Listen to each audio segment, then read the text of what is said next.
Alors la prise en charge de la bipolarité justifie d'une alliance thérapeutique avec un psychiatre parce que c'est souvent une prise en charge qui va être au long cours, parfois à vie. L'objectif c'est de trouver une stratégie thérapeutique qui va permettre de réduire le nombre d'épisodes, de les réduire en intensité et en sévérité et en durée. On a un certain nombre d'options thérapeutiques. Je pense qu'il faut insister sur l'intérêt du lithium, qui reste aujourd'hui le meilleur traitement de la bipolarité. Il a été insuffisamment prescrit depuis une vingtaine d'années au profit d'autres médicaments antiépileptiques ou antipsychotiques. Force est de constater que c'est le meilleur traitement, c'est celui qui a les meilleurs résultats, bénéfices, inconvénients. Donc c'est le traitement à privilégier. Les antiépileptiques peuvent être intéressants, ils sont choisis en fonction de la polarité du trouble. Si elle est plutôt dépressive, on ira vers la motrigine. Si elle est plutôt maniaque, on ira vers le valproate ou la carbamazépine. Les antipsychotiques sont souvent des médicaments qu'on peut utiliser de façon adjuvante pour guérir un épisode, mais dont la précaution serait de les retirer au fur et à mesure du trouble pour éviter les risques de syndrome métabolique, de prise de poids, de diabète. Il faut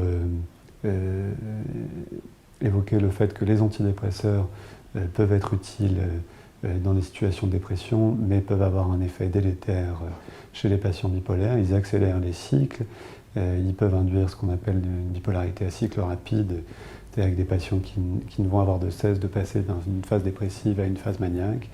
Donc il faut parfois pouvoir arrêter les antidépresseurs pour améliorer la prise en charge d'un trouble, quitte à passer par une hospitalisation courte dans une situation d'hospitalisation. On peut évidemment parler des sismothérapies qui peuvent être intéressants pour traiter une dépression chez un patient bipolaire. Les traitements adjuvants thérapeutiques, chimiothérapeutiques, sont de faire une psychothérapie. Les psychothérapies cognitivo-comportementales peuvent être intéressantes, mais la psychoéducation est prioritaire. C'est en fait d'apprendre au patient à mieux connaître sa maladie pour pouvoir gérer ce qui pourrait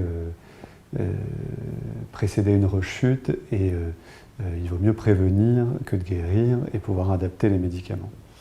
Il faut parler de la prise en charge sociale. C'est des patients qui doivent être pris en charge à 100%, ils doivent être accompagnés parfois pour adapter leur rythme de vie au travail. Donc il n'est pas rare, par exemple, de se mettre en lien avec la médecine du travail pour éviter que les gens changent d'horaire et soient par exemple que du matin ou que de l'après-midi. Il faut proscrire les travails de nuit chez ces patients-là.